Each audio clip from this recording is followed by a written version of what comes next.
ایک واقعہ جس کا ذکر الزمن القادم کتاب میں ہوا ہے، عبد الملک القاسم کی کتاب ہے، یہ عربی کتاب ہے، اس کا اردو ترجمہ ہے۔ وہ لکھتے ہیں کہ ایک آدمی معمول کے مطابق اپنی گاڑی پہ جا رہا تھا، مدینہ کی ایک سرنگ میں اس کی گاڑی خراب ہوگی، یعنی ٹنل میں۔ وہ گاڑی سے نکلا کہ ورکشاپ جا کر ٹھیک کروا سکے۔ وہ اپنی گاڑی کے پیچھے کھڑا ہو گیا وہیں ٹنل میں، تاکہ کسی سواری پر سوار ہو سکے۔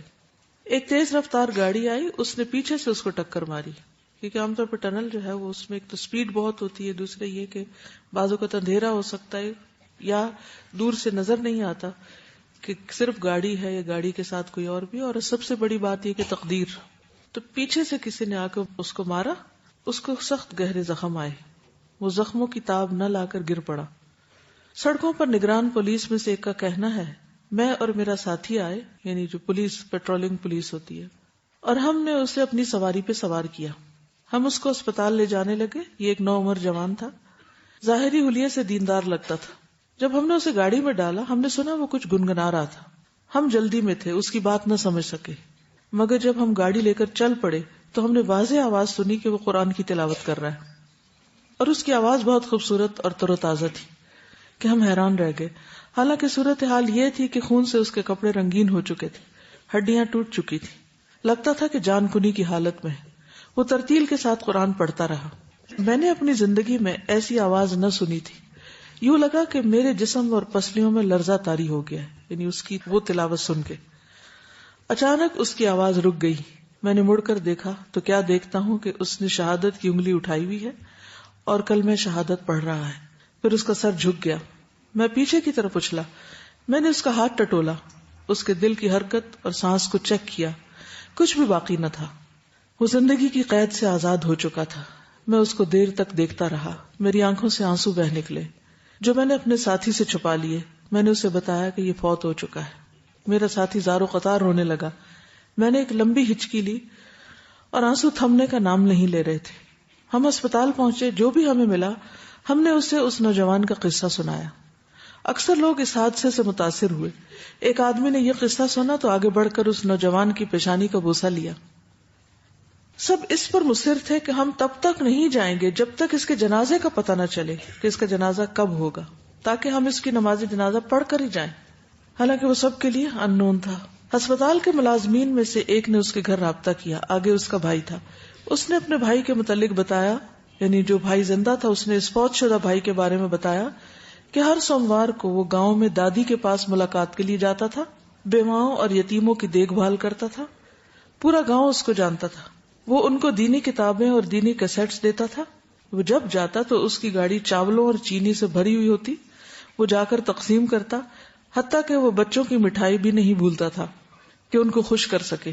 جو بھی اس کو سفر کرنے سے روکتا وہ اس کو منع کر دیتا اور کہتا کہ میں لمبے سفر سے فائدہ اٹھاتا ہوں، یعنی میں گھبراتا نہیں، میں اس کو انجوائے کرتا ہوں۔ راستے میں قرآن حفظ کرتا ہوں اور اس کی دہرائی کرتا ہوں، دینی کیسٹس اور لیکچر سنتا ہوں، اور میں اللہ کے ہاں ثواب کی امید رکھتا ہوں کہ مجھے ہر قدم کا ثواب ملے گا، کیونکہ نیکی کے راستے میں جا رہا ہوں۔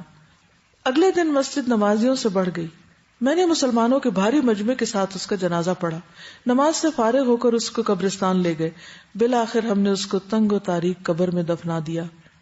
آخرت کے جہان کا اس کا یہ پہلا دن تھا، اور گویا کہ میرے لیے اس جہان کا بھی پہلا دن، کیونکہ میری بھی زندگی بدل چکی تھی۔ اس سے کیا پتہ چلتا ہے کہ تبلیغ صرف لیکچرز دینے کا نام نہیں ہوتا۔ ڈیپینڈ اس پہ کرتا ہے کہ ہم اس پر عمل کتنا کرتے ہیں، ہماری عملی زندگی کیسی ہے، ان باتوں کے مطابق جو ہم کرتے ہیں یا اس کے مخالف۔ اور یہی کسی شخص کے بہترین آثار ہو سکتے ہیں کہ مرنے کے بعد لوگ بغیر اس کو جانے اس کا جنازہ پڑھیں، اس کی نیکی سے متاثر ہو کر، حالانکہ وہ اس کو زیادہ نہیں جانتے تھے، بس یہ آخری وقت کا عمل، چھوٹا سا عمل، اور یہ عمل کی تبلیغ تھی۔ اللہ دلوں میں محبت ڈالتا ہے نا، کہ کوئی آپ کے لیے دعا کرے یا آپ کا جنازہ پڑھے یا آپ کے پیچھے آئے۔ اس وقت لوگوں کو اس سے کس چیز کی توقع تھی کہ کیا دے گا وہ ان کو مر کے؟ کچھ بھی نہیں۔ وہ اس کی محبت میں جا رہے تھے اس کے پیچھے۔ اور اس سے محبت کیوں تھی؟ کیونکہ وہ اللہ سے اور اللہ کی کتاب سے اور اللہ کے دین سے محبت کرتا تھا۔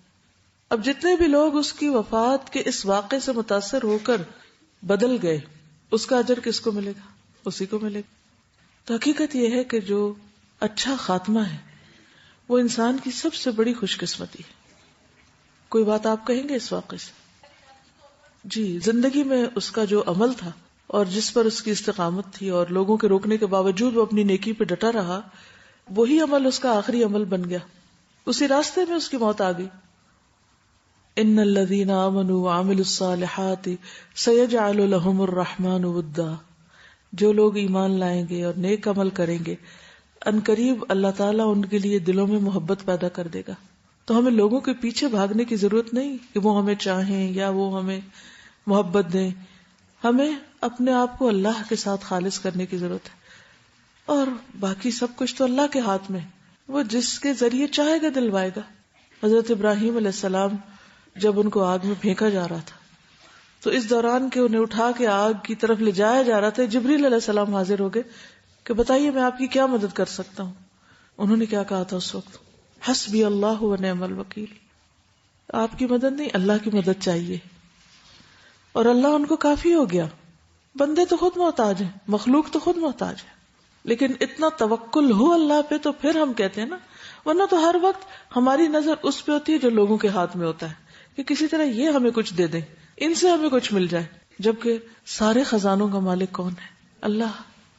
اللہم لا مانع لما اعطیت ولا معطی لما منعت ولا ينفع ذا الجد منک الجد.